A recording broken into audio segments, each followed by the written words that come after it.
Buenas tardes a todos, soy Daniel Villegas, director de LISA Institute.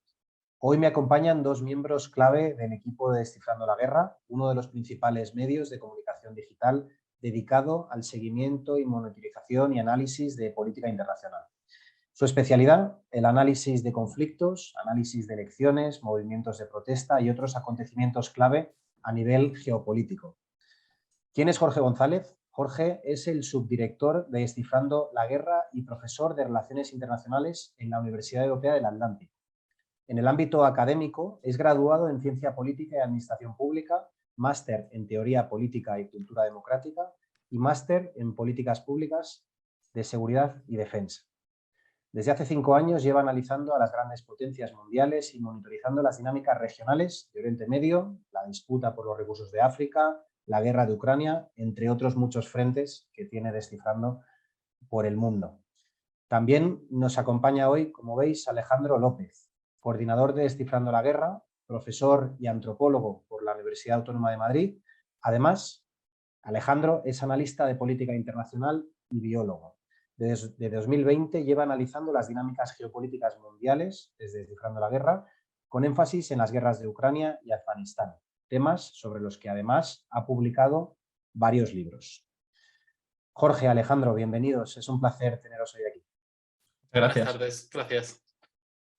Informaros que Descifrando la Guerra, varios de sus miembros principales participan como profesores, mentores, como tutores en el Máster Profesional de Analista Internacional y Geopolítico, 100% online, de 9 meses de duración y cuya próxima edición empieza ya a finales de marzo. El objetivo de este máster online, con doble titulación universitaria, es preparar analistas internacionales que cubran la creciente demanda por parte de empresas e instituciones públicas. Este es el único máster del mercado que permite realizar prácticas profesionales, no académicas, profesionales, a todos los alumnos que lo soliciten. Esto permite aprender el oficio de analista internacional y geopolítico, adquirir habilidades necesarias en la materia, así como realizar contactos clave a nivel profesional.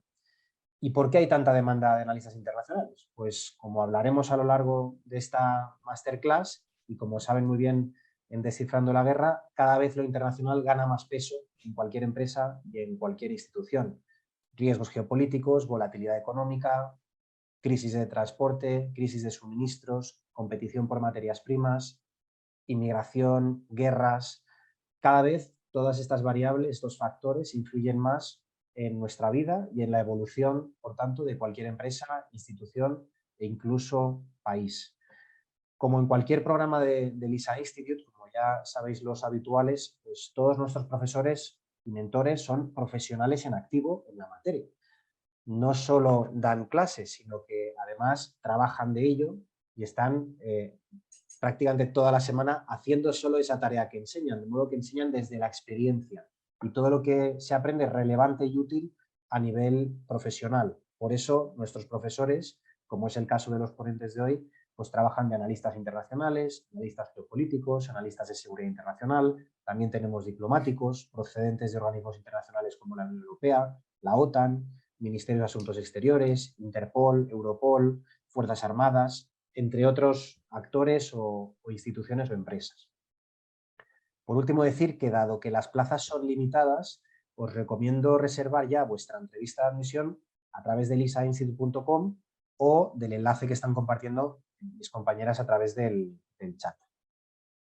Esta masterclass se titula Guerras híbridas, análisis, características e impacto. Para comenzar, le formularemos las preguntas que nos han hecho llegar los alumnos y miembros de LISA Comunidad a través de nuestro canal en Discord, pero para los que no hayáis tenido tiempo de enviar las preguntas o que no estéis aún en LISA Comunidad, podéis formularlas a través del canal de preguntas y respuestas que encontraréis abajo en el menú inferior. Muy bien. Alejandro, Jorge, formáis parte de Descifrando la Guerra, como hemos dicho, un medio y un canal cuya actividad permanente es el análisis internacional, el análisis de conflictos geopolíticos, conflictos bélicos. Por vuestra experiencia, ¿por qué creéis que cada vez hay más empresas, más instituciones públicas que están buscando contratar a analistas internacionales? ¿Cuáles creéis que podrían ser las causas?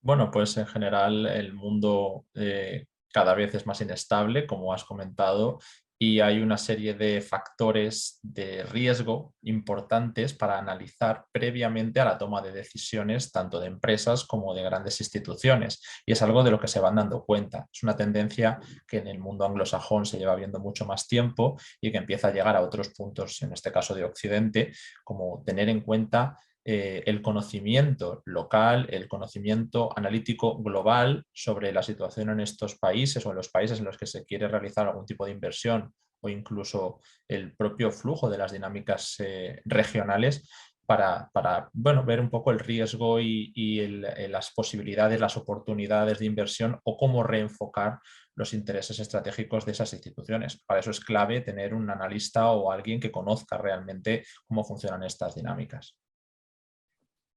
Efectivamente, andando un poco más en lo que dice Alejandro también, ¿no? Yo diría que esa es la gran clave, ¿no? La prevención de riesgos y la percepción de oportunidades. El entender cómo funciona el mundo a nuestro alrededor, el entender cuál es la evolución del sistema internacional, cómo se van desarrollando distintas crisis, los distintos acontecimientos a lo largo de todo el globo, es algo fundamental tanto para instituciones como empresas que buscan labrarse un camino en este mundo globalizado que es en el que estamos, ¿no? Y que quieren, ya sea o expandir sus actividades o reenfocarlas o en tratar de encontrar pues esas nuevas posibilidades para desarrollarse hacia el futuro. Y como disciplina, esos son los motivos que coincido totalmente que llevan a las empresas e instituciones a salir a buscar talento en análisis internacional. Pero ya pensando como disciplina, como profesión, ¿cuál creéis que es el futuro de esta profesión de analista internacional? ¿Todas las empresas creéis que deberían tener alguien que sepa de estos temas, un departamento? ¿Las instituciones públicas pues deberían hacer lo propio, contratar a empresas especializadas, contar con analistas freelance externos? ¿Cómo tenéis en vuestra cabeza que va a ser esta profesión en el futuro?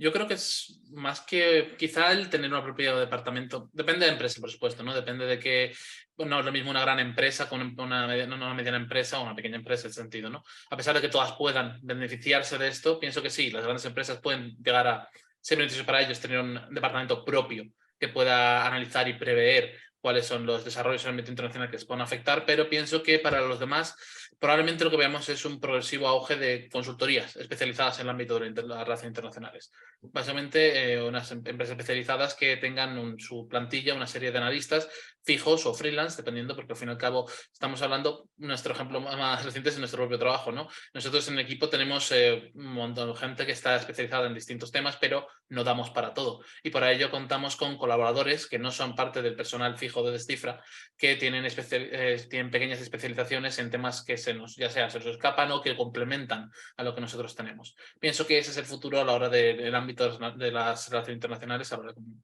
el ámbito profesionalizante.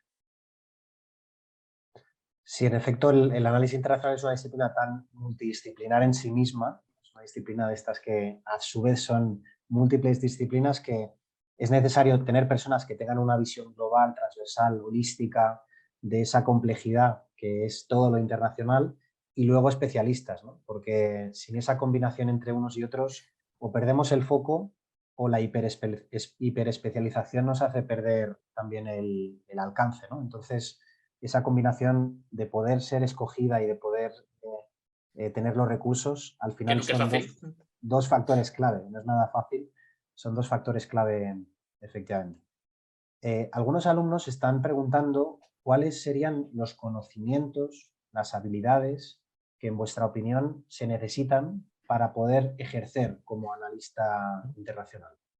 Bueno, sobre todo, más las habilidades quizá que los conocimientos, porque los conocimientos, como has dicho, puede ser generalista, especialista, lo vas aprendiendo en función de los intereses particulares. El enfoque es relevante en cuanto a los conocimientos, porque nosotros en el equipo, por ejemplo, tenemos periodistas, tenemos historiadores, politólogos y yo soy antropólogo. Entonces, el enfoque de todo tipo de análisis de bases políticas, de cómo es el conjunto de la sociedad durante el tiempo, la organización étnica o social, nacional, todos los componentes componentes, incluso en nuestro caso divulgativos, ¿no? Que también son importantes para articular ese mensaje, son súper importantes en cuanto al conocimiento, pero hoy en día la información está en un clic. Entonces yo creo que la clave es más las habilidades para ser capaces de discriminar qué información nos es útil y cuál no. Y esa es ahí donde vamos nosotros a nuestro principal foco de trabajo, que yo creo que es lo que más debería trabajarse en general en medios y en think tanks, en todos los organismos de investigación internacional. No solo los conocimientos, que por supuesto es clave para tener un buen análisis, sino saber aislar un poco esa opinión particular y centrar el foco en lo que estás viendo en el terreno. Entonces la clave está en eso, en ser lo más objetivo posible y realista, porque si te dejas llevar por lo que te gustaría que fuera, pues el análisis a lo mejor no se corresponde con lo que ves en el terreno. Y esas habilidades que estamos mencionando, a grandes rasgos, ¿qué habilidades creéis que son más destacables o que vosotros sacáis más a relucir en vuestro día a día cuando lleváis a cabo vuestro trabajo? ¿Qué habilidades creéis que son prioritarias que un analista internacional debería adquirir? Yo creo que una de las prioridades que debemos tener es la flexibilidad. O sea, hay que ser flexible, hay que tener una capacidad de plantearnos como, precisamente, siguiendo un poco la línea que decía Alejandro, muchas veces ideas preconcebidas, por poner un ejemplo más simple, ¿no? Antes de la guerra de Ucrania, muchísimos analistas, muchísimos especialistas no creían que pudiese haber una guerra en Ucrania bajo ningún concepto, creían que era prácticamente imposible. Nosotros internamente, dentro de Descifrando la Guerra, tuvimos un intensísimo debate sobre cuán posible era o no, y había campos bastante enconados en cuanto a sí, qué posible desarrollo va a tener la crisis, hasta tan solo pues, la misma semana en la cual empezó la guerra prácticamente.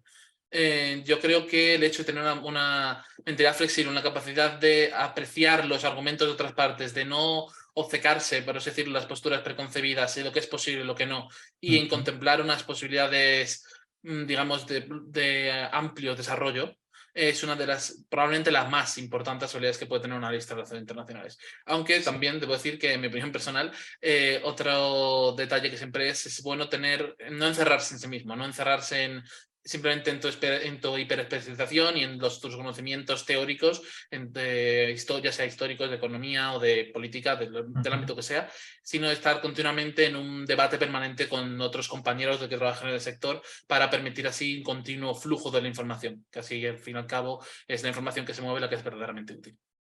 En definitiva, lo que comentábamos yo creo que un poco los dos es no ir con esos prejuicios. Hay que quitarse los prejuicios cuando vas a realizar un análisis, ser lo más aséptico posible, viendo un poco la experiencia y por supuesto que se puede juzgar en torno a los actores que participan, qué es lo más probable que pueda que ocurra, pero siempre ir abierto de mente y yo creo que estamos abiertos a debatir, no pensar que tenemos la razón absoluta. Todo el rato estamos aprendiendo cosas sobre unos de otros. Entonces creo que es lo que dice Jorge, que es quizá la habilidad más importante para una persona que va a aprender de este área. Por complementar y a colación también de que tenemos muchos de los asistentes que son alumnos del Máster Analista Internacional y Geopolítico, del Máster Analista de Inteligencia, que actualmente están en curso y que asisten obligatoriamente a estas sesiones, también añadir el trabajo en equipo que está implícito en lo que comentaba también Jorge, ¿no? De ese debate permanente con compañeros es lo que nos permite contrarrestar más esos sesgos, esos prejuicios, esos estereotipos o ese esquema mental que nos ha dado nuestra carrera, ¿no? Nuestra base conceptual, a los ingenieros la suya, a los de ciencias la otra, a los economistas. Entonces, contrarrestar eso, contrarrestar también nuestros prejuicios por dónde hemos crecido, ¿no? Desde el punto de vista de cultura, desde el punto de vista de religión, eso puede condicionar los análisis y no debería tener que condicionarlos. De modo que el trabajo en equipo es un gran remedio para muchos males que tiene el analista. La humildad, que está muy relacionada con esa flexibilidad que comentabais. La persona que tiene un perfil prepotente, perfil altivo, que cree que tiene la verdad absoluta, difícilmente será un buen analista, difícilmente, porque si no duda de sí mismo ni lo que dicen sus fuentes y se cree que tiene la verdad absoluta, pues las conclusiones seguramente estén sesgadas, lo cual también, y conecto con lo último, le impedirá hacer autocrítica, que también es otro de los factores fundamentales en un analista. Poder hacer el análisis post-mortem cada vez que hace un pronóstico, cada vez que hace un análisis prospectivo, decir, bueno, pues vamos a analizar hasta qué punto el escenario que dibujamos pues, se ha desviado y por qué. pues quizá hicimos demasiado énfasis en estos indicadores, en estas variables, en estos factores, quizá tuvimos mucho más peso en este actor cuando realmente no lo ha acabado teniendo. Vamos a revisar nuestros métodos, nuestras técnicas, nuestros estándares a nivel interno para ir ajustando de forma permanente esa maquinaria, esos criterios, esas buenas prácticas que llevamos a cabo, y eso es un poco lo que venimos también a inculcar en conjunto, lo que ha comentado Alejandro, Jorge y ahora yo, en el máster, ¿no? En concreto. Y O también sea un poco de que... adaptabilidad, si me permites, porque aparte de que todos estos elementos los vas reajustando en función, bueno, pues ha sido más importante este que otro, es que en cada conflicto o en cada dinámica puede ser que tenga más peso un elemento que otro y hay que adaptarse a ello. No podemos pensar siempre, bueno, pues como lo que ha decidido todo aquí ha sido la cuestión religiosa, lo es siempre, o los recursos, pues a lo mejor aquí es la cuestión nacional la que tiene un peso más importante. Entonces ahí hay que mezclar esas habilidades con los conocimientos sobre el territorio. Entonces es muy importante adaptarse. De hecho, por hacer un paralelismo, y ya que sé que hay unos cuantos alumnos que tienen el background militar aquí entre los oyentes, es un poco la idea de cuando estás pensando en la siguiente crisis, es como si estás pensando en la siguiente guerra. No puedes pensar en la siguiente guerra cuando luchamos en la anterior guerra. Hay que pensar en lo que puede ocurrir en distintas condiciones sin teniendo en cuenta lo ocurrido, pero planteando que puede ocurrir algo muy diferente. Sí, en la asignatura de prospectiva, precisamente, el profesor Jordi Serra siempre dice lo mismo, ¿no? Que el pasado nunca define el futuro, y las series temporales están muy bien para justificar el argumento que quieras que conste, pero el proyectar un Excel hasta el 2050 quedándonos tan tranquilos, pues no va a ser preciso el análisis, ¿no? Entonces, efectivamente, son muy buenas recomendaciones. Y creo que también es bueno que estas masterclass, que luego también las compartimos con los asistentes, acaben llegando a esas empresas, o esas instituciones que contratan analistas o que contratan a empresas para recibir servicios de análisis internacional, de análisis de inteligencia, de análisis geopolítico, que sepan que esto no es una fábrica de churros, que esto, como comentaba Alejandro, es prácticamente artesanal. Es algo customizado, personalizado para cada conflicto, para cada día concreto, porque la información está en constante cambio y mutación, ¿no? Entonces, no se puede sistematizar como otras tareas profesionales u otros procesos empresariales que sí que pueden hacerse en serie. Esto requiere mucho artesano, y es difícil, ¿no? Sistematizarlo y conseguir siempre unos tiempos determinados y unos resultados concretos, porque es más arte que no ciencia. ¿Estáis de acuerdo con eso? Pues sí. Totalmente. Es vuestro día a día, ¿no? Sí, así es. Y por último, antes de empezar ya con las guerras híbridas, que es el objeto, pero creo que es muy útil que personas como vosotros dejéis sentadas vuestras opiniones en estos aspectos, porque a muchos les serán útiles. ¿Qué cualidades vosotros, a la hora de contratar, por ejemplo, a una nueva persona, ¿no?, que se incorpora al equipo, qué cualidades, qué rasgos, qué conocimientos, qué estudios, qué formaciones en general tenéis en cuenta para poder seleccionar al mejor candidato? Pues mira, precisamente te voy a responder yo porque soy el que me he dedicado a hacer todas las entrevistas desde el departamento de Descifrando la Guerra. Y es que continuamente llegan muchos alumnos interesados en realizar prácticas profesionales y todas estas cuestiones de las que has hablado. Entonces, claro, no podemos atender a todo el mundo. Y no me fijo ni en las titulaciones, que son muy diversas y todas son válidas. De hecho, me parece muy rico, pero ojalá pudieran ser todas de distintos puntos de vista, ¿eh? Ni tampoco en los conocimientos, siempre que haya un mínimo. Porque yo sé que lo que van a hacer es aprender con el trabajo, porque eso lo hemos vivido nosotros. Lo que me interesa a mí es el enfoque que tienen, es justo lo que comentaba antes, que no vengan con una idea preconcebida de esto funciona así, sino que bueno, pues conozcan un poco cómo funcionan las dinámicas y cómo se estudian las dinámicas, o que tengan al menos la capacidad crítica de saber que esta información hay que contrastarla, o que hay un sesgo en todo, que los actores en realidad funcionan con unos intereses y que por lo tanto no están esas normas escritas que vayan a hacer que todo vaya, como dices tú, sistematizado, ¿no? Que todo es artesanal. Es un poco en lo que me fijo bastante más que en el background de esa persona, que bueno, pues es que puede ser muy diverso y muy valioso. En resumen, tratas de identificar el pensamiento crítico, ¿no? En el candidato que sea capaz de analizar temas complejos, ¿no? Y justificar sus análisis y La falta de conclusiones. prejuicios, sobre todo, para esta profesión es esencial. ¿Y cómo conseguís esa tarea? ¿Con una redacción, con un análisis, con una Yo les exposición? hago una entrevista directamente a cada uno para saber, porque escrito me aporta también ya más información periodística, porque al final somos también divulgadores, entonces necesito saber cómo funcionan, pero a nivel de entrevista es cuando mejor veo su capacidad de expresión y otros elementos que, bueno, que no son tanto de analista como de divulgador, pero también sus conocimientos y su forma de trabajar, que esto sí que es de analista totalmente. Perfecto, pues muchas gracias por las opiniones. Vamos al lío, al tema que nos ocupa. ¿Cómo definiríais una guerra híbrida? Porque no es algo baladí, no es algo fácil. En vuestro caso, ¿cuál es vuestra forma de interpretar este concepto de guerra híbrida? Pues particularmente, lo primero es que efectivamente no es nada fácil definirlo y de hecho a nivel académico, a nivel científico, no hay una definición cerrada de lo que es una guerra híbrida. Lo primero que vamos a situarnos en un momento que es un concepto que surge en la doctrina estadounidense en 2007 con un libro que es, si no recuerdo mal, básicamente se dedica al estudio del caso de Hezbollah en la guerra de Líbano de 2006 específicamente y que básicamente define como la combinación de acciones en un conflicto de acciones convencionales y no convencionales y cuestiones que van más allá de la guerra regular y no regular. Estamos hablando de ciberguerra, del uso de desinformación y noticias falsas, estamos hablando de lawfare, estamos hablando de diplomacia, estamos hablando de incluso en algo que puede ser mucho más difícil de definir, como puede ser la intervención en una campaña política de otro país.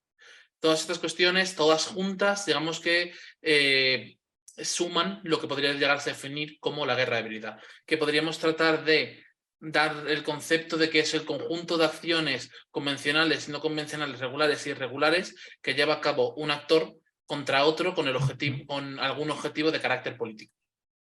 En general, yo creo que si en una guerra vemos que siempre hay un objetivo político que quieres conseguir, ese objetivo lo puedes conseguir por la fuerza, una guerra convencional, tradicional o elementos duros como los que hablábamos Jorge, combinados en este caso, en el de guerra híbrida, con otros elementos que no son convencionales. Y ahí entra pues que a lo mejor el coste político interno de lanzar una guerra convencional es más alto que el uso de elementos irregulares, como pueda ser la desestabilización por todas las vías que quieran, las que ha comentado Jorge, política, migratoria o judicial, presiones, sanciones, la economía es una de las herramientas que más se ha empleado durante estos años. Entonces, hay tantos y tantos elementos que se pueden utilizar que tienen un coste político menor y que puede hacer que tu rival capitule en esos objetivos políticos, que la combinación de esos elementos creo que puede ser lo que conforma este tipo de guerra y por eso se está extendiendo, bueno, pues tanto en estos años.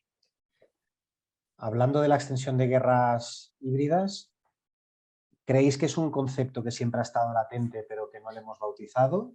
¿O por contra creéis que su uso normalizado a día de hoy viene justificado porque ha cambiado algo en las estrategias militares y de política exterior de los países? Yo creo que es un concepto que siempre ha estado con nosotros, aunque no le hayamos dado un nombre como tal hasta la fecha. De hecho, hay otro concepto semejante que utilizan en la Academia Rusa, que es el de la guerra no lineal, creo que se denomina, sería traducción más o menos correcta, que básicamente es la combinación de dos convencionales y no convencionales a la hora de conseguir objetivos que tradicionalmente hubieran estado enmarcados en el marco bélico. Tratando, por supuesto, siempre esto es un poco el hacer análisis histórico con herramientas actuales que da un poco medias, ¿no? Pero por poner un ejemplo, ¿podría considerarse guerra híbrida cuando durante las guerras napoleónicas en Reino Unido, Gran Bretaña, cuando interviene en la campaña peninsular ibérica, se apoya también en las guerrillas españolas para combatir a los franceses? Pues eso es una combinación, al fin y al cabo, de guerra convencional y guerra no convencional a través de unos aliados que no son meramente proxies, ¿no? También son aliados a nivel formal, porque no estamos hablando de una guerra en la cual el Reino Unido no está interviniendo directamente. Por lo tanto, quizá ese podría ser un ejemplo histórico de lo que sería una guerra híbrida, por situarnos. Entonces, yo creo que sí, a grandes rasgos sí que estamos hablando de algo que siempre ha estado presente, pero que solo recientemente se le ha dado un nombre. ¿Querías comentar algo, Alejandro? En general, cada conflicto creo que es diferente, pero es lógico que nosotros como humanos al final intentamos crear categorías y las vamos desarrollando con la investigación académica. O sea que los nombres y las categorías surgen a raíz de las experiencias, pero las experiencias son previas. Es muy difícil en las ciencias sociales crear algo que sea determinado y, como decías antes, mecanizado para entender. Entonces, cada conflicto va a ser distinto y, de hecho, va a haber debate en todos sobre si se ajusta a guerra híbrida, a guerra proxy, a guerra no convencional. Va a haber mucho debate siempre. Las guerras tradicionales parece como que tienen un inicio y un final muy fácilmente identificables, ¿no? Normalmente se caracterizan por una declaración de guerra o un ataque militar de un país a otro y se suelen finalizar pues, o por un acuerdo de paz o por una celebración de la victoria militar de uno de los contendientes. En cambio, en las guerras híbridas esto no es así, porque estamos de forma permanente, directa o indirectamente, en una guerra híbrida permanente con todos, con nuestros enemigos, con nuestros aliados inclusive. Entonces, en vuestra opinión, ¿cómo se podría identificar el inicio de una guerra híbrida entre países? Yo creo que, como bien dices, la línea entre lo que es la paz y lo que es la guerra es algo que está un poco desdibujado hoy en día, ¿no? Por eso, de hecho, hablamos como se han dado conceptos como el de poder. Antes hablabas de poder blando y poder duro, ahora dan conceptos como poder afilado para tratar de dar ese pequeño matiz a esas circunstancias en las que estamos actualmente, ¿no? Yo creo que en términos generales, si bien hay acciones que podrían marcarse en lo que sería una guerra híbrida prácticamente en todo momento entre todos los países y actores del sistema internacional, yo creo que podríamos hablar de que llega a un determinado nivel de hostilidad o un determinado nivel de actividad contra otro actor. Pero, ¿cuál es exactamente? Sinceramente no me atrevería a decirte esto. Esto es claramente eso. Salvo casos muy excepcionales en los cuales estemos hablando de, digamos, por ejemplo, vamos a ver Ucrania, en la crisis de 2014, Alejandro te puede contar esto mejor que yo. Hay claramente una serie de acciones por parte de Rusia que dan comienzo a una guerra híbrida que ha acabado evolucionando en una guerra convencional a gran escala, ¿no? Pero continúa siendo una guerra híbrida porque también se desarrolla en otros ámbitos que no son convencionales. Entonces, el momento está claro que es en algún momento entre 2013 y 2014 cuando empieza esta guerra híbrida, pero solo está claro a posteriori, cuando ya ha evolucionado y ha escalado masivamente hasta la situación actual.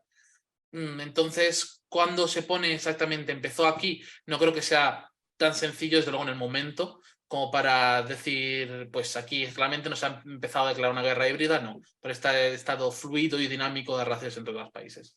Claro, es la cuestión que como no se declara la guerra, pues tampoco hay un inicio claro. Pero incluso cuando hablamos de guerras convencionales, muchas veces dicen cuál es la causa y tampoco sabes analizar exactamente una causa. Siempre son multicausales o una serie de una serie de acontecimientos que terminan en el conflicto. Lo importante para detectar esa guerra o cómo empieza o cómo acaba es el hecho de que no se trata solo de que te presione un país para conseguir que tú realices pues una serie de políticas. Al final, entre socios y aliados, como decías, también se dan muchísimas presiones para llevar una línea común. No diríamos a lo mejor que están en guerra híbrida, aunque se podría llegar a analizar elementos de ella. Lo que sí que se ve es como si se trata de que sea híbrido y que pues, se combinan esos elementos no convencionales, también tiene que haber algún conflicto que sea patente en el terreno, no solamente presiones económicas. Esto puede traducirse en acontecimientos puntuales en los que vemos un cambio de tendencia, no solo presiones a un país, sino que en este país de repente han empezado a ocurrir ciertas cosas. Y el objetivo político es este. Y se ve el final cuando a lo mejor se acomete ese objetivo político por parte del perdedor en esta cuestión. Es decir, es una forma de intentar localizar algún inicio y algún final en un conflicto que, como si no es declarado porque no se quiere gastar ese capital político, evidentemente no va a ser transparente. Hay varios conceptos en torno al asunto híbrido en lo que nos concierne a la seguridad internacional que se suelen leer, ¿no? Dependiendo de la fuente que uno consulte, el medio, el analista. Yo he llegado a ver, por ejemplo, acción híbrida, ¿no? Como acción aislada dentro de un marco de actividad. Luego vendría amenaza híbrida, ¿no? Que es otro tipo de situación, quizá ya con una hostilidad, una rivalidad, como comentaba Jorge. Luego vendría lo de conflicto híbrido, que quizá ya es un conjunto de acciones y amenazas entre dos contendientes o de uno hacia el otro. Y luego ya vendría lo de guerra híbrida, ¿no? Que ya sería como el máximo nivel de actividades híbridas. En cualquier caso, ¿cuáles serían las principales variables que podríamos vislumbrar entre lo híbrido, guerra, conflicto, con el ámbito más tradicional? O sea, ¿cuáles serían esas variables, esos factores que en resumen nos permitirían comparar muy claramente las dos tipologías? Yo creo que ahí lo que comentaba Jorge al principio, es la diferencia entre lo convencional y lo híbrido, es que se añade lo no convencional. Es decir, la combinación con elementos de carácter, sobre todo, no empleando poder duro o empleándolo de manera de sanciones económicas, pero se trata de que ese objetivo político se logre sin el mayor coste político en el agresor, en este caso, y eso se puede hacer mediante una serie de vías, las que comentaba. Pues una de las más extendidas, por ejemplo, es la cuestión fronteriza o la cuestión judicial, la cuestión política, la presión de aliados, la conformación de bloques, de acudir a socios, cortes económicos, energéticos. Esto es algo muy extendido y que además es que no es nuevo. O sea, ¿cuánto tiempo no llevamos viendo que un país capitula porque se le aplica un embargo, un bloqueo? Esto es algo que es una acción, porque puede llegar a ser una acción casi de guerra convencional, depende de cómo se articule, pero en otros casos simplemente son el desarrollo de sanciones económicas. Entonces hay muchísimas variables.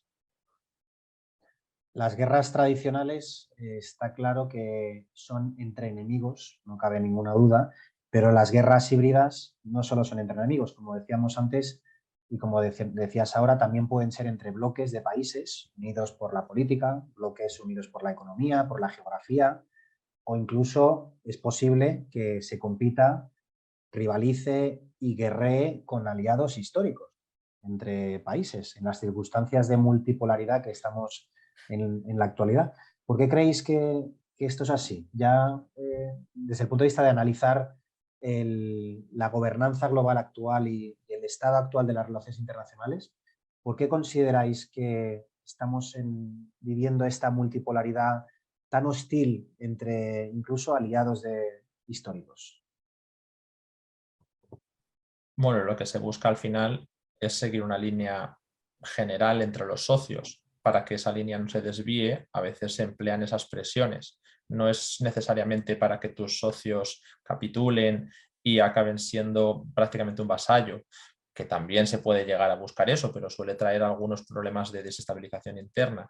Pero una cosa que sí que se intenta es mantener una línea común, y por eso algún socio díscolo, pues se puede promocionar movimientos internos, se puede realizar tácticas de espionaje que te den información de cuestiones estratégicas. Esto lo hemos visto continuamente también entre socios occidentales, no solamente los orientales, incluso ataque de infraestructuras clave, que en esto hay mucho debate todavía, pero creo que es una de las cosas que más puede forzar a un gobierno a virar, si tienes controlado el carácter político del mismo, hacia los intereses que se están promocionando desde el que lo está lanzando.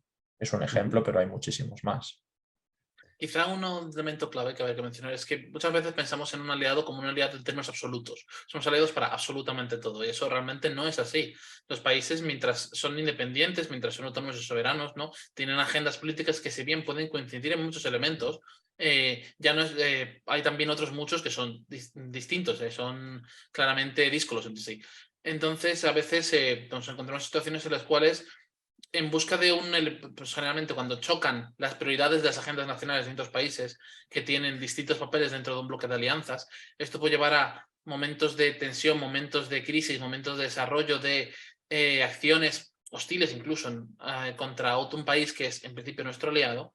Pienso, por ejemplo, aquí en las presiones migratorias, que ha sido un tema bastante recurrente en los últimos años, utilizado por países aliados entre sí para presionar unos a otros por distintas connotaciones, ¿no? Para buscar ese cambio de agenda para que se alinee en una situación particularmente tensa con la mayoría o con otra composición en particular. Bien, por ejemplo, eso también ocurre cuando los bloques son bastante grandes, ¿no? Cuando estamos pienso aquí en el bloque occidental, que somos más de 2 decenas de países, ¿no?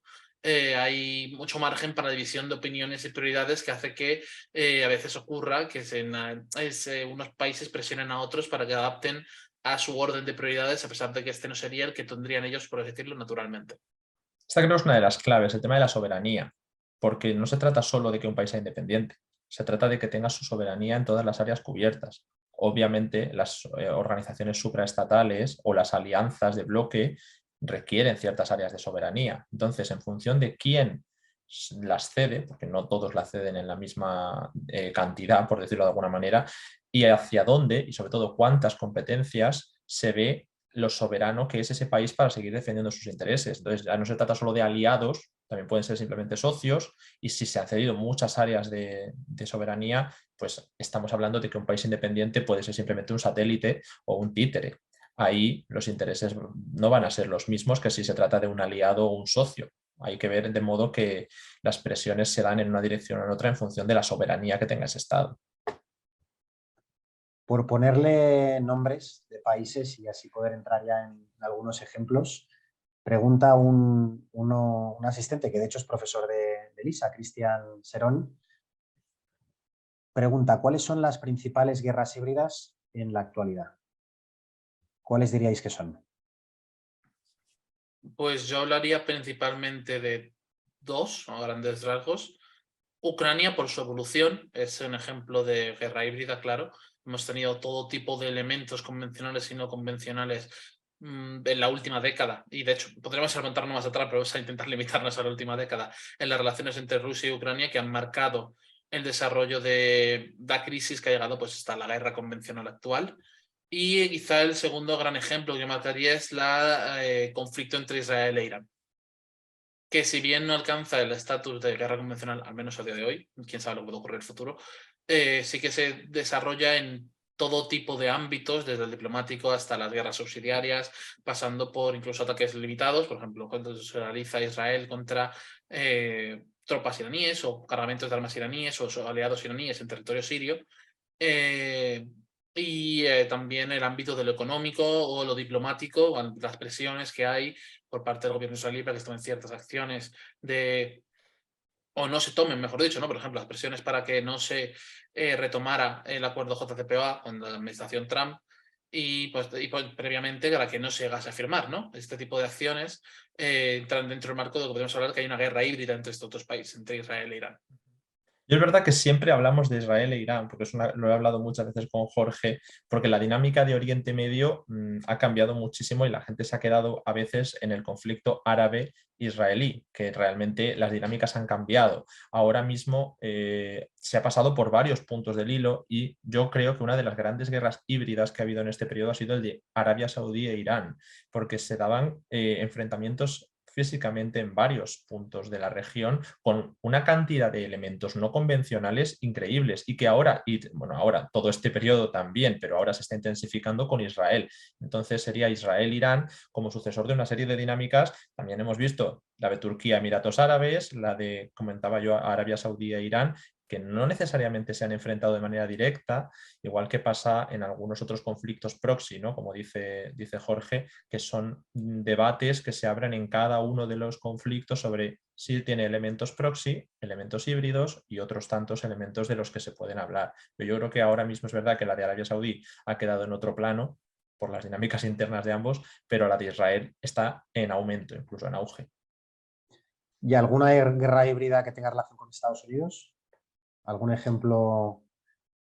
Al final, la guerra de Ucrania implica ya al bloque occidental de manera directa, porque es que hay voluntarios, hay mercenarios, hay armamento pesado, hay un elemento no convencional brutal, como superando incluso yo creo que el que se aplicó en 2014 por todo, ¿no? Sanciones, rupturas energéticas, rupturas comerciales, económicas, propaganda de un bando, de otro, desinformación de un bando, de otro, guerras de todo tipo, incluso se está abriendo a guerras judiciales, de todo. Entonces yo creo que ahí participan todos los implicados lógicamente y por eso la aplicación de estos elementos tiene un componente diferente en Occidente y en Rusia con respecto a los países que no están participando, donde se ve como un conflicto de manera muy diferente. De hecho, yo me intervenía incluso decir que más bien la pregunta debe ser en cuál no estamos hablando de que Estados Unidos tiene un papel, en qué guerra híbrida no tiene un papel Estados Unidos. Al fin y al cabo, como cabeza preponderante de un bloque como es el Occidente, ¿no?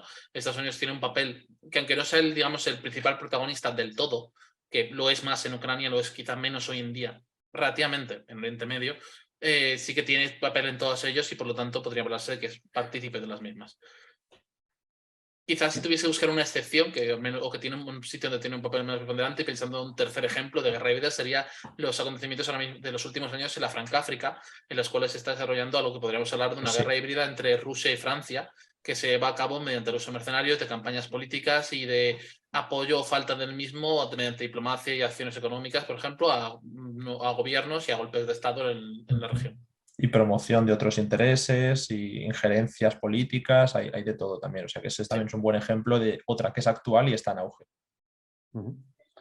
Hay otra pregunta interesante acerca de los dominios o ámbitos en los que se produce la guerra híbrida, ¿no? Si el otro día hacíamos una masterclass con el coronel Ángel Gómez de Ágreda y lo explicaba desde el plano militar, evidentemente. Decía, pues tradicionalmente hemos tenido tierra, mar y aire como dominios para conquistar y para competir y defendernos. Posteriormente llegó el espacio, luego vino el ciberespacio como otro lugar muy caliente donde todas las potencias y actores no estatales compiten entre sí. Y luego está el dominio cognitivo, ¿no? Que parece como que es el que va entre todos ellos, que es las percepciones, lo que la gente pensamos, todo el tema de las operaciones de influencia, la desinformación, las campañas de ataques de reputación en elecciones o a empresas, etcétera, ¿no? Eso serían como desde el punto de vista más militar, quizá. Pero desde un punto de vista más holístico, ¿en qué ámbitos creéis, qué teclas puede un actor estatal tocar, qué temáticas puede tocar para afectar a un rival a través de una guerra híbrida? Quizá plantearía más bien incluso cuál no puede. Al fin y al cabo estamos encontrando que se toman acciones en el ámbito de lo económico, se toman acciones en el ámbito político, en el ámbito de la independencia energética, por ejemplo, ¿no? De el acceso a la tecnología, cierto tipo de tecnología, en el acceso a materias primas, en el ámbito de la cooperación internacional, incluso de la diplomacia. Creo que es realmente precisamente lo que hace tan difícil definir o poner los límites de dónde empieza y dónde acaba una guerra híbrida es la inmensa variedad de herramientas y capacidades que puede poner a su disposición un Estado para llevar a cabo esa agenda que tiene de cambio de una situación política determinada. Por ejemplo, a mí, por poner casos concretos, es que esto ya nos vamos a la forma de funcionar de cada país y de cómo lleva a cabo su diplomacia y su acción exterior. En Europa han apostado muy claramente por el poder blando, por unas buenas relaciones y sobre todo a nivel comercial desde la corriente alemana y la política desde Francia, y con esto mueves dinámicas en otros países, así como un poco coerción con el tema de las sanciones. Sobre todo en Reino Unido y en Estados Unidos se ha aplicado muy duramente la línea de la coerción. Si un país quiero mover una dinámica, un objetivo político, la aplicación no solo de elementos convencionales, como una intervención militar, sino también de elementos no convencionales, como es la desestabilización interna. Esto es algo que se ha hecho muchísimo desde Estados Unidos, sobre todo, que es promoción de otros regímenes internamente. Rusia ha apostado muchas veces por el poder duro, pero no necesariamente solo en una intervención militar, sino también en la promoción de la seguridad en países que realmente no es que tengas un interés sincero en esa seguridad, sino en que esa élite gobernante vea que eres capaz de garantizar la seguridad, que es justo la estrategia que le está dando éxito en la Francáfrica que comentaba antes Jorge. China siempre ha sido mucho más comercial, aunque también aplica una política diplomática como la de, si no sigues este objetivo político, corto todas las relaciones contigo y a ver si eres capaz de vivir sin un mercado como el chino. Esto se ha visto en el caso de Taiwán. Si un país reconoce a Taiwán o da pasos acercándose a un reconocimiento a Taiwán, directamente se cortan las relaciones. Es una estrategia muy dura como la que ha seguido Marruecos en algunos casos para que haya una dinámica de reconocimiento de lo que ya hizo en el terreno, que era ocupar un territorio, el del Sáhara en este caso, pero ahí el elemento militar en el caso de China todavía no está del todo implantado para que podamos hablar de guerra híbrida, sino simplemente de elementos no convencionales. Ángel Custodio, uno de los asistentes, pregunta en qué nivel colocaríamos ciertos aspectos de guerra híbrida como la escalada dialéctica, económica, diplomática, cultural y política, ¿no? Al final es un conjunto de acciones, como decía Jorge, todo puede ser eventualmente una acción híbrida o una amenaza híbrida si no se lleva a cabo, Entonces, esto serían las partes más blanda, ¿no? Y la parte más dura sería la parte más militar o, bueno, incluso económicamente, o cortar el transporte o cortar infraestructuras críticas que afecten inmediatamente, ¿no? a la población o a las instituciones de ese país. En vuestra opinión, hay, hay imperios o estados hegemónicos que han destacado al ser hegemónicos por tener ciertos factores muy bien ordenados o muy reforzados, ¿no? Hay estados hegemónicos o imperios que han destacado mucho en lo militar y eso es lo que les ha hecho hegemónicos en la historia de la humanidad. Hay otros que ha sido más la innovación en el ámbito tecnológico que les ha hecho destacar. Suele ir unido, pero no siempre es exactamente así. El ámbito político, las alianzas, también ha sido un motivo de hegemonía. La economía, el destacar desde el punto de vista económico, y luego el acceso a recursos, ¿no? Dependiendo de la época de la historia, estos factores, estas variables han ido cambiando y normalmente el país o el imperio que ha estado con la hegemonía global o en el top 1, top 2 o top 3 ha sido quien ha destacado más en estos ámbitos.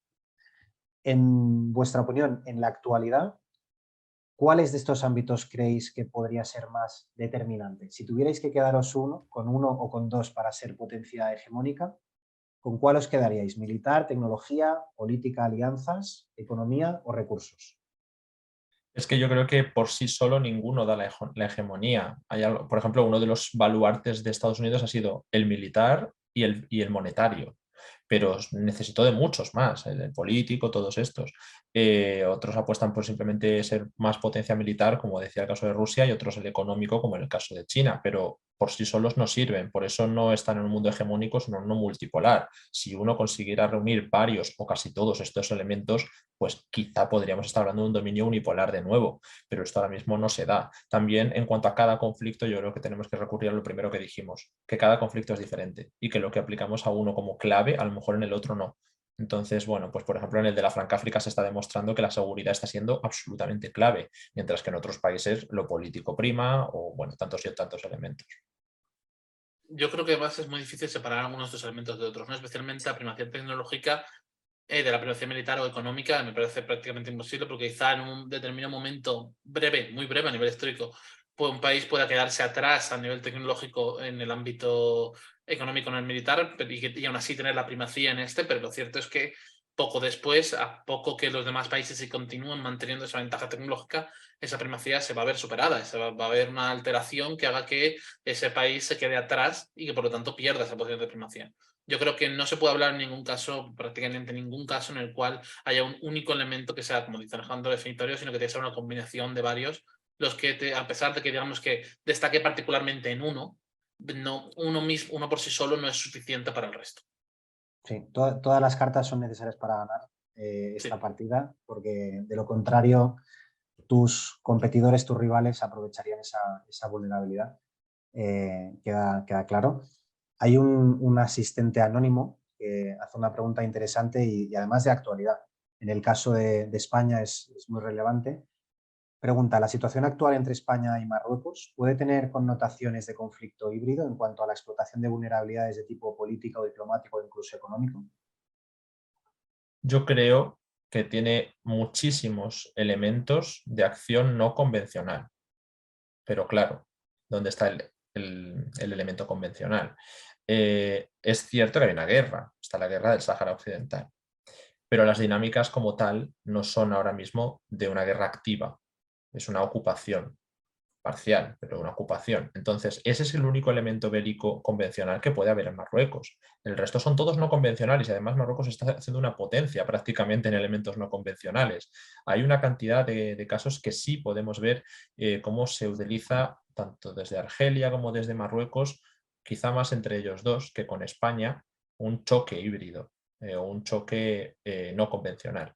España llegó incluso a decir que estaba siendo utilizado por parte de estos proxies como parte de esa batalla, igual que se habló de Alemania, de Suecia y de otros países con los que se ha jugado para que el objetivo político sea reconocer el Sáhara como marroquí, y ellos utilizan para conseguir ese objetivo político elementos no convencionales, que son muchísimos y podemos hablar de ellos. Entonces, aquí me falta un elemento convencional para poder hablar de guerra híbrida, pero seguro que igual Jorge sabe la cuestión No, técnica si a se puede grandes aplicar. rasgos estoy de acuerdo contigo. Si bien estamos en un escenario de que no puede ser definido como paz en términos del uso de medios no convencionales entre ambos países, ¿no?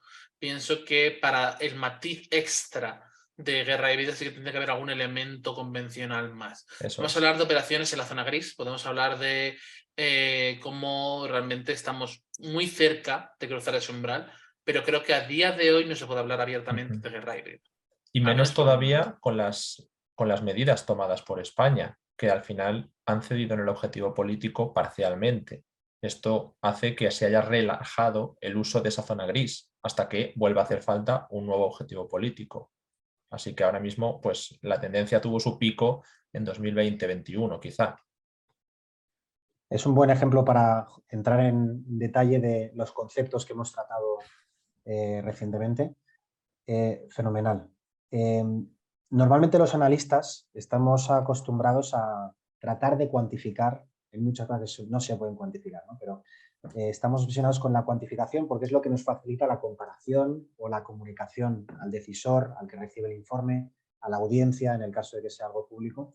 En vuestra opinión, ¿se podrían llegar a medir las capacidades de un contendiente en el contexto actual de una guerra híbrida? Hasta el punto de decir, pues sus capacidades de guerra híbrida, en el caso de que empiece a ejecutar su estrategia, serían X versus las de otro contendiente que en guerra híbrida puntúa tanto. ¿Creéis que se podría llegar a conceptualizar un análisis de capacidades en este ámbito? Como tal, como guerra híbrida, no. Ahora, como dentro de cada uno de los aspectos que componen esa guerra híbrida y en el contexto para el que se aplica, por supuesto, de hecho es esencial hacerlo, es decir, la capacidad de presión económica de este país, la capacidad de presión política, la capacidad de injerencia, la capacidad de manipulación de la información, la capacidad de articular una respuesta judicial frente a otro elemento de tu país e imponerla. Todo esto es súper importante a nivel político interno del país que está siendo, no digo agredido porque al final puede que sea mutuo, pero sí de la otra parte. Es esencial. Entonces, de hecho, para poder mejorar tu posición frente a esto, lo que tienen que hacer los países básicamente es ser capaces de preverlo y bueno, pues de tener en cuenta las capacidades de los demás. Así que, por supuesto, hay que cuantificarlo de alguna manera, pero como elementos particulares, veo yo. Cuando un Estado, pongamos Rusia, que es el ejemplo quizás más de actualidad y más en boca de todos a día de hoy, decide iniciar una guerra híbrida, aunque ya hemos hablado que es algo constante, permanente, que lleva décadas llevándose a cabo, ¿cuáles creéis que son sus objetivos concretos, ¿no? Los objetivos concretos de decir, bueno, pues en vez de hacer una guerra convencional vamos a iniciar esta guerra híbrida. ¿Cuáles diríais que pretende conseguir con esa guerra híbrida? Yo al principio diría que sería reducir el coste político que tenía la decisión de mandar una guerra. De hecho, es lo que han hecho todo el rato. Durante estos 8 años prefirieron parar las dinámicas en 2014 con tal de tener un acuerdo diplomático que les evitara continuar con esa sangría. Sin embargo, cuando ven que eso no funciona, apuestan por elevar el tono y hacer presiones, diplomacia coercitiva, amenazas. En ese momento volvieron a conseguir que Occidente les prestara atención para hacer cumbres diplomáticas. Y esas cumbres no llegaron a ningún sitio. Entonces presionan diciendo, bueno, vamos a lanzar una operación militar especial, que esto es simplemente destinar unos breves recursos económicos para hacer una operación militar que tuviera como objetivo la caída rapidísima del gobierno de Kiev. Y así el coste político es menor. Fracasa también, entonces hay que aumentar el coste político. Y para eso se empiezan a utilizar elementos convencionales más claros, más duros y más costosos, como es una movilización parcial, el destino de recursos pues, tan grande como estamos viendo y que va en aumento. Entonces, cuando va fracasando y va teniendo que gastar más capital político, creo que decide pues, poner más sobre la mesa, ¿no? Y utilizar elementos más convencionales escalar el rango de la guerra híbrida como tal, pero al principio todo el rato ha intentado minimizar el coste político. Yo creo que casi todo el rato va de eso. Occidente podría querer también cambiar muchos regímenes que le son díscolos, pero el coste político de realizar guerras en todos ellos a nivel convencional sería inmenso. Entonces prefiere utilizar otras herramientas como las que hemos hablado, de desestabilización y promoción internas. Yo creo que en términos generales esa es la clave. La guerra híbrida se busca para la reducción de costes políticos. Pero digamos que podría hacerse como que hay dos maneras de enfocar la guerra híbrida, como el progresivo ascenso. Digamos que si hay una, pongamos que podría haber una escala, ¿no? En esa escala, digamos que dentro de todo es guerra híbrida, pero digamos que hay unas acciones con costes mínimos que podrían ser quizá en ámbito más meramente diplomático, por ejemplo. Luego empezamos a subir poco a poco la escala, tomamos acciones no convencionales, ya sea, por ejemplo, el apoyo a partidos políticos, que sean más favorables a nuestras posturas, el uso de herramientas de desinformación, el uso de, siguiendo subiendo su escala más, ¿no? Tenemos el uso de acciones, de, por ejemplo, sanciones políticas o de sanciones económicas, ¿no? Y luego planteamos otras herramientas de desestabilización, luego las operaciones militares limitadas y al final de la escalera del todo tenemos las acciones militares a gran escala, ¿no? Digamos que el uso de la guerra híbrida es, digamos, el objetivo es contener un determinado objetivo político utilizando el menor número de herramientas posible de esta caja, empezando por las de abajo. Claro. En muchas ocasiones se puede enfocar de dos maneras, ¿no? Sabemos que hace falta esto, digamos la última, la operación militar a gran escala, pero para tratar de reducir al máximo la cantidad de tiempo que hace falta, la cantidad de recursos que podemos destinar y la cantidad de digamos, inversión que hace falta en esa herramienta, vamos a utilizar de manera asistencial todas las demás para tratar de minimizar cuánto tenemos que abusar de esta. Que es al final es pues digamos, lo que se decía, ¿no? La última decisión de los reyes, ¿no? El uso de la guerra. Entonces, yo creo que eso es un enfoque, ¿no? El tratar de, sabiendo que esto es lo que tenemos que hacer, tratar de reducir cuánto tenemos que hacer esto.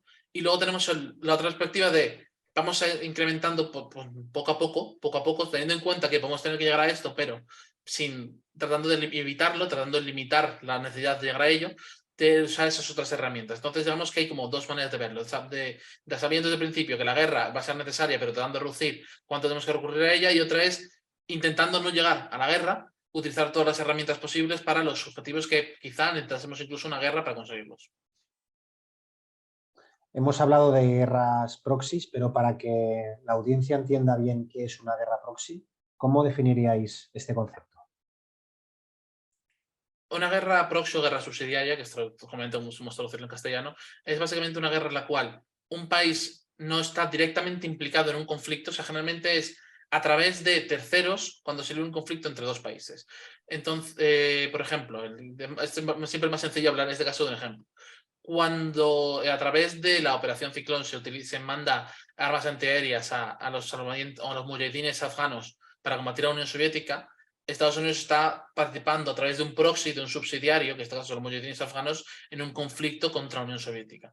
Cuando las primeras etapas de la guerra siria, antes de que se interviniese directamente Rusia, que esto entonces pasa a ser algo más, que a veces es difícil de definir.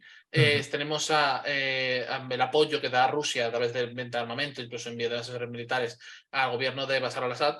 Estamos hablando de que está dando un apoyo a un proxy en esa campaña regional de cambios de régimen que hay en Oriente Medio. Cuando la Unión Soviética apoya al Vietcong en el contexto de la guerra de Vietnam, o los Estados Unidos a Vietnam del Sur, pues lo mismo, ¿no? Es a través de un tercer actor, no te involucras directamente en el conflicto, sino que a través de un tercer actor, a través de apoyarlo económica o militarmente, pues vas a un conflicto contra otro país. Pues lo mismo que ocurre ahora mismo en Ucrania. Occidente está en una guerra subsidiaria con Rusia a través del apoyo otorgado a Ucrania. Y que suena mucho a Guerra Fría todo esto, porque es verdad que es emplear a un tercero a través de dos bandos para no tener que hacer un enfrentamiento directo en el objetivo político de mejorar tu posición de poder en una lucha bipolar. Pero es algo que se ha extendido mucho también actualmente, porque precisamente minimizar el coste político es la clave, como decíamos antes, y justo los países que tienen esos intereses en la actualidad, que a lo mejor no son superpotencias con un carácter militar tan grande, cuya intervención pues, puede ser arriesgada, Estoy pensando muy claramente en los casos que has dicho de Oriente Medio, pero por ejemplo la guerra de Libia, ¿cuántas veces no hemos hablado de ella? Como Turquía apoya a unos, Emiratos Árabes a otros, Egipto a otros. Podría haberse dado un conflicto directo entre Turquía y Egipto, pero el coste político era tan grave y arriesgado que prefirieron, incluso aún perdiendo posiciones, apostar por la guerra proxy. Y esto lo vemos en casi todos los conflictos que tienen componente híbrido, suele haber un elemento proxy. De hecho, yo me atrevería incluso a decir que es a través del proceso de la mayor democratización de todas las sociedades en las cuales la sociedad civil tiene un mayor papel que hace que sea mucho más difícil el declarar una guerra convencional, que todos los estados recurren a la guerra híbrida o algún elemento híbrido de conflicto para tratar de alterar las posiciones de todos los estados, puesto que la guerra se ha convertido en algo tan raro, tan difícil de justificar y de llevar a cabo y demás, que luego para que tenga además, vamos a poner un ejemplo, ¿no? Estados Unidos en Afganistán, estamos hablando de inversión de billones de dólares para que finalmente haya tenido que retirarse y han vuelto los talibán al poder. Incluso el uso de una herramienta convencional de la guerra y de una ocupación de 20 años no garantiza que alcance sus objetivos políticos. Por lo tanto, es mucho más cómodo para los estados tratar de recurrir a estas otras series de herramientas que, si bien no te garantizan tampoco resultados específicos, sí que te permiten tener una campaña permanente para al menos minar aquellas agendas opuestas a tus intereses nacionales. Pero esto es también porque cuanto más depende tu capital político de una base cívica, de una base civil, más frágil es ante un cambio político interno. Es decir, un Estado democrático liberal, si lanza una operación militar a gran escala, a lo mejor puede encontrarse con que la población lo rechaza y tiene un cambio de gobierno en las próximas elecciones. Sin embargo, un Estado cuyo capital político, aunque todos están bastante estrechos por las élites de sus respectivos contextos, si depende mucho más de esas élites y todas las élites están a favor de esa operación, pues el capital político con el que cuentas es más grande y puedes apostar por elementos convencionales que no tienen por qué ser solo desestabilizaciones, elementos híbridos o elementos no convencionales. Esto creo que es muy claro de cuando una persona es emperador de un país y tiene el apoyo de las élites, pues prácticamente no tiene límites en las decisiones que puede llegar a tomar para desestabilizar otro país. Una parte importante, como comentaba Jorge, de nuestros alumnos son militares, forman parte de ministerios de defensa, de Fuerzas Armadas. Desde el plano institucional, en vuestra opinión, ¿qué medidas se pueden aplicar en contra de las tácticas de guerra híbrida? Yo creo que lo más importante a la hora de combatir la guerra híbrida es detectarla. Precisamente es encontrar ese umbral en el cual detectas que un rival o otro país, cualquiera, no te puede ser un rival, como he dicho antes, también puede ser en este caso un aliado, está llevando a cabo una serie de estrategias híbridas en contra de nuestros intereses, detectar qué está haciendo y por qué lo está haciendo. Entonces, una vez dicho esto, yo creo que la mejor manera que puede tener de actuar un Estado es, siempre y cuando no quiera escalar de vuelta y llegar a un caso más convencional, porque puede llegar a ocurrirse, ¿no? Digamos que hay doctrinas militares que contemplan que entre métodos no convencionales, pienso aquí en la Cold Start de la India, ¿no? Esta anterior estrategia que tenía India, en caso que contemplaba que incluso en el apoyo a grupos terroristas que atacasen en territorio indio podría llegar a una escalada convencional con Pakistán, eso se contemplaba en la estrategia india. Pues yo creo que lo más importante sobre todo es no tanto tratar de abordarlo como un todo, sino el identificar cuáles son las partes, cuáles son los elementos de esta estrategia y hacer, digamos, por así decirlo, unos planes específicos para contrarrestar estos elementos específicos, estos síntomas de la guerra híbrida, por así decirlo. Para ello, yo creo que lo primero que tiene que hacer de manera preventiva un Estado es saber cuáles son sus debilidades, cuáles son sus necesidades y cuáles son su situación en el mundo en general. Yo creo que lo más importante para esto precisamente, y remarcando aquí el papel de los analistas internacionales, ¿no?, es que el Estado sea muy consciente de en qué mundo está, cuál es su relación con otros estados, cuál es su posición en el mundo y cuáles pueden ser los intereses de otros estados que entren en choque con los suyos propios y que por lo tanto puedan llegar a estas situaciones de conflicto híbrido.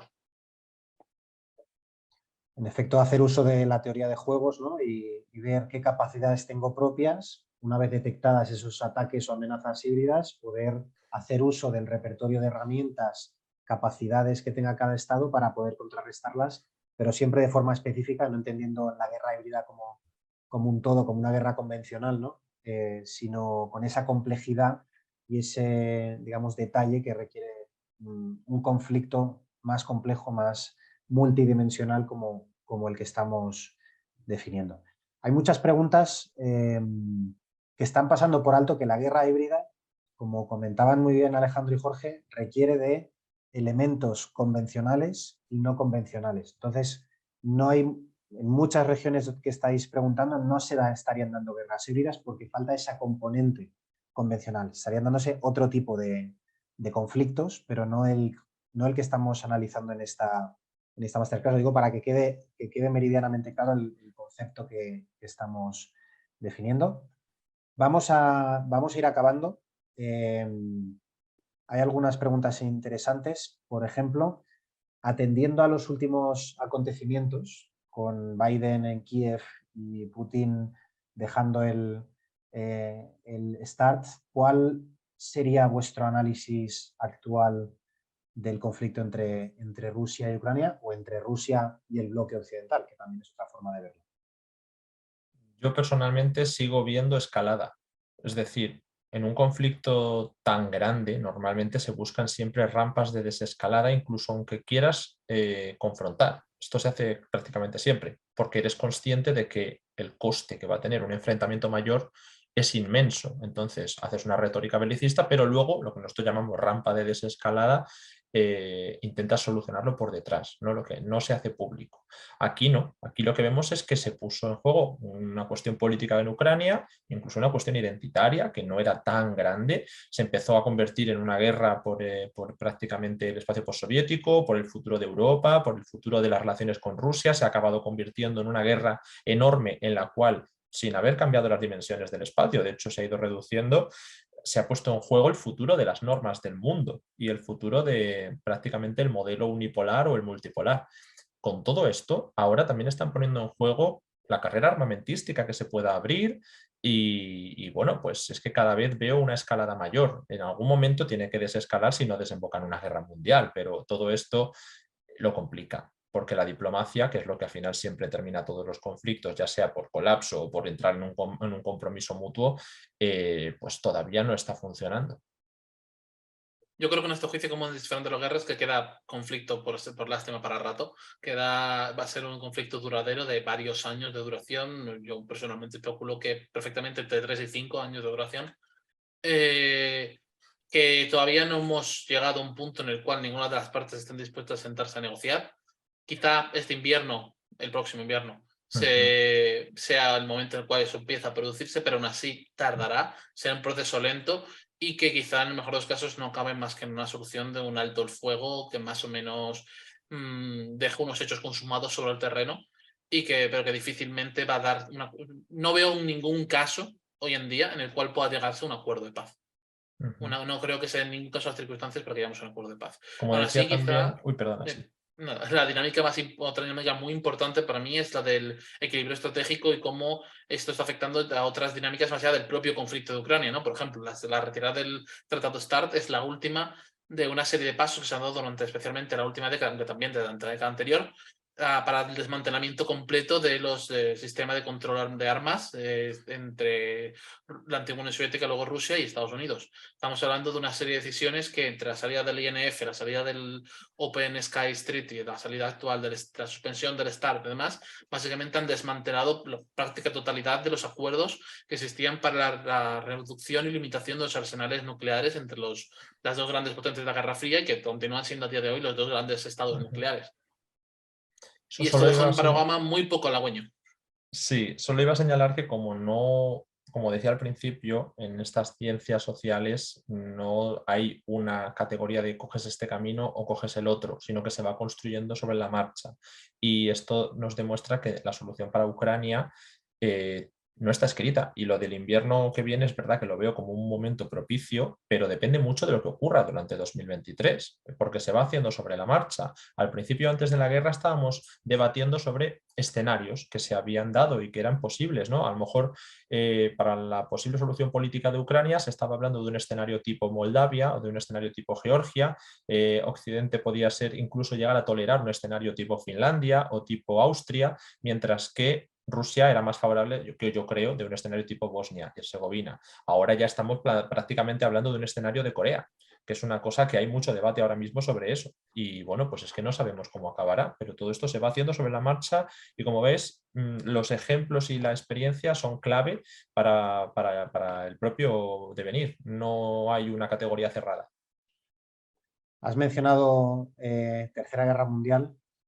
Los cambios en la hegemonía global, si uno analiza la historia, suelen venir precedidos o sucedidos de guerras, ya sea entre imperios o estados, en directa competencia por la hegemonía, ¿no? Cada vez hay más analistas internacionales, analistas geopolíticos y también analistas de inteligencia que apuntan a que se están dando los ingredientes necesarios para una tercera guerra mundial. ¿Cuál sería vuestra opinión? ¿Hasta qué punto es posible, seguro que es, hasta qué punto es probable que vivamos una tercera guerra mundial en esta década? Hombre, posible es, pero yo sigo planteándome a quién le interesa esto. Es decir, cuando estallaba Ucrania, a Ucrania no le interesaba esta guerra, a Rusia tampoco le llegaba a interesar porque lo que quería era minimizar su coste político y podía conseguirlo por otras vías. Cuando no lo ve, pues calcula y dice, me compensa gastar este coste político para conseguir el objetivo político. En Occidente a algunos les ha interesado más y a otros les ha interesado menos, pero pienso, ¿a quién le interesa una guerra mundial? Ahora mismo creo que a nadie. Entonces, mucho tiene que seguir escalando porque parece que la guerra es lo más extremo, pero no, siempre puede llegar a escalar más.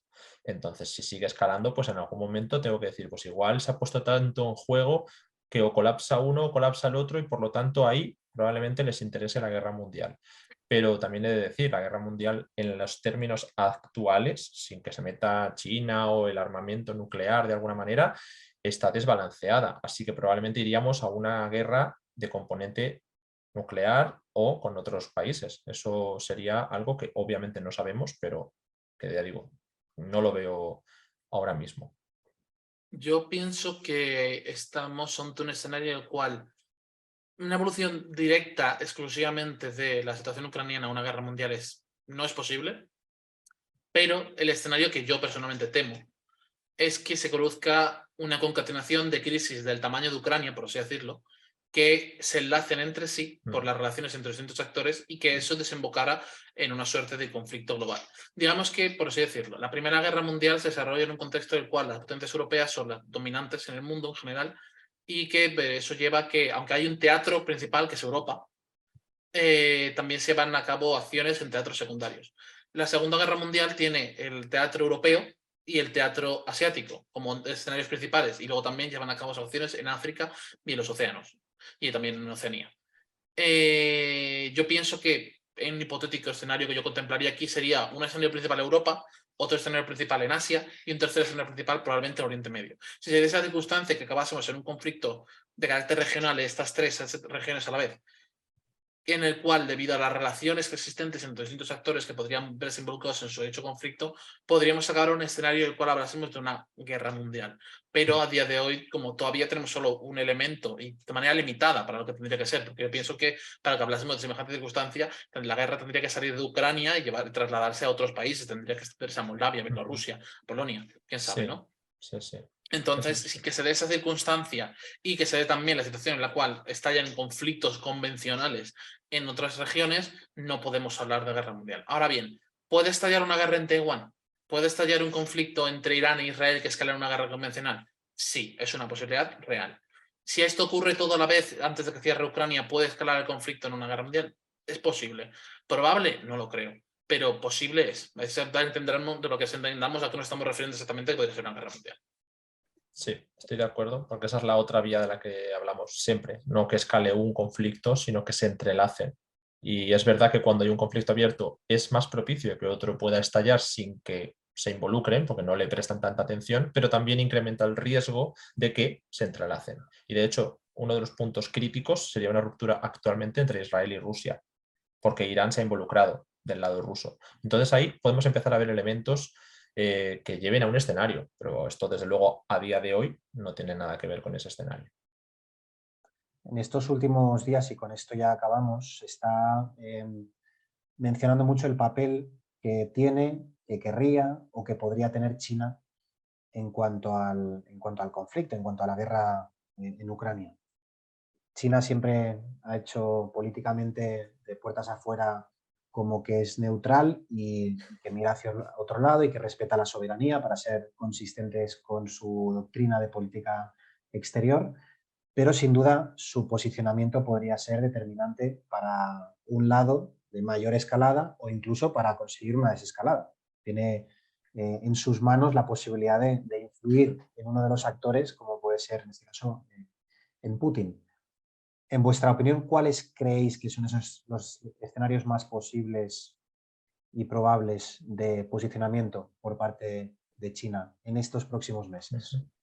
Yo creo que yo personalmente he hablado muchas veces del tema de China y cómo su posición es ambivalente, pero no es nada ambigua, quiero dejarlo claro, porque ellos lo han dicho muchas veces, estás a los dos lados. Estás reconociendo la integridad territorial de Ucrania porque no puede hacer otra cosa teniendo en cuenta las problemáticas internas que ellos mismos tienen y al mismo tiempo defendiendo las preocupaciones de seguridad que demandaba Rusia y haciéndolas extensibles desde Europa del Este hacia Asia-Pacífico, porque saben que si Rusia cae, el siguiente objetivo sería China, pero tampoco pueden permitirse pues, que se legitime la ruptura de las integridades territoriales de esta manera, unilateral, a pesar de que Occidente y Rusia sí que están en esa dinámica. Entonces su posición es muy clara. El tema es que una guerra larga a Estados Unidos le puede perjudicar un poco en su viraje hacia Asia y a China, en función de cuánto se desgaste Rusia, le podría dejar un poco más tocada o un poco más reforzada. Entonces, ahora se está implicando más en la diplomacia, pero no ha sido un elemento en el que se hayan querido meter precisamente por esta ambivalencia. Otros países que también podían hacerlo eran Israel o Turquía, por la misma razón, por la relación entre ambos países, pero un país que esté de parte no va a poder mediar. Y si China se posicionara mucho más claramente, pues tampoco podría probablemente.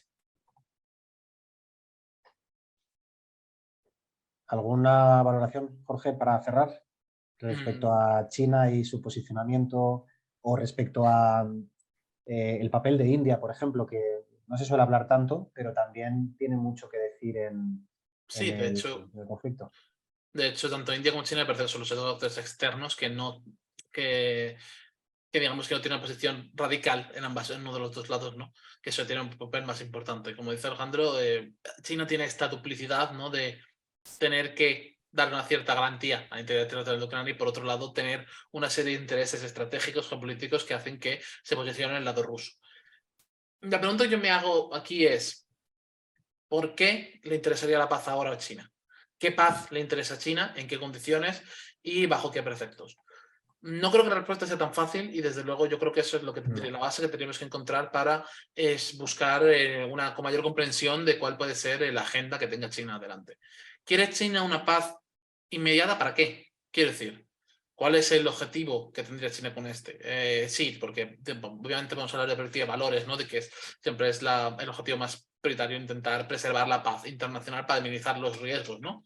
Pero al mismo tiempo, teniendo en cuenta, por ejemplo, voy a poner un ejemplo muy simple, el gasto de material militar por parte de Occidente en Ucrania, el envío masivo de material militar a Ucrania, ese material militar que posteriormente no se puede, si China invadiese Taiwán, ese escenario que siempre tenemos todos en mente, es material que se ha enviado a Ucrania. Mientras la guerra siga en Ucrania, no se puede sacar de Ucrania y no se puede mandar a Taiwán. En consecuencia, ¿no? Estamos vaciando nuestros almacenes para enviar nuestro material militar a Ucrania. Por mucho que desde a veces se quiero dar especialmente a Estados Unidos el papel de que ha sido omnipotencia y de podemos con todos a la vez, lo cierto es que no. Lo cierto es que es un debate que se ha tenido mucho sobre esa posible guerra en dos frentes y esa posible articulación, por así decirlo, de esa política de confrontación contra las otras dos grandes potencias hostiles a la vez. Lo cierto es que mientras la guerra esté en Ucrania, todo será una tensión política, será un uso de recursos, será un uso de herramientas que no se podrá estar dando para Taiwán. Y, por ejemplo, a China en ese sentido no le interesa una resolución rápida del conflicto.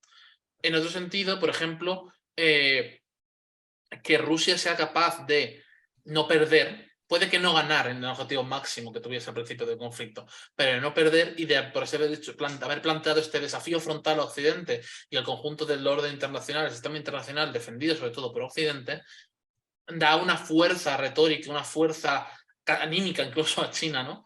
para poder plantear sus propios desafíos, para poder decir, Rusia ha sido capaz de quizá no ganar todo, pero desde luego ha cambiado el status quo de algún modo, que ha obtenido algún tipo de beneficio y no ha sido derrotada al hacerlo. Por lo tanto, otros países, ya no hablo que solo de China, también por eso hablo de otros muchos que pueden estarse haciendo la misma pregunta.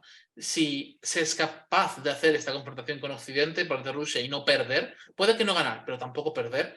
Rusia ya no es la Unión Soviética, la Unión Soviética podría haberse esperado, ¿no? Pero Rusia es, digamos, la tercera gran potencia. Ya no es el competidor directo de Occidente, es más bien el papel de China. Teniendo esto en cuenta, el hecho de que Rusia sea capaz de llevar a cabo este progreso en su agenda implica que otros pueden intentarlo a sus escalas proporcionales. Por lo tanto, el resultado del conflicto, con una quizá no victoria total, pero al menos un avance parcial de Rusia, sí que podría ser beneficioso para China, a pesar de que moralmente, a nivel interno, por su propia retórica y política, no puedan defender un desmembramiento de Ucrania. Teniendo esto en cuenta, China tiene que tener un equilibrio muy delicado, pero yo no creo que ahora mismo China esté en un frenesí por alcanzar la paz, ni mucho menos. Pues muchas gracias por el análisis, Jorge. Y lo tenemos que dejar aquí. Haremos más masterclass con Alejandro, con Jorge, para poder plantearles todas las preguntas que no han podido ser respondidas. Esperamos que esta masterclass haya servido para entender mejor las guerras híbridas, cómo analizarlas, sus características y el impacto que tienen en nuestros países, cada uno donde viva, y en nuestras empresas o instituciones.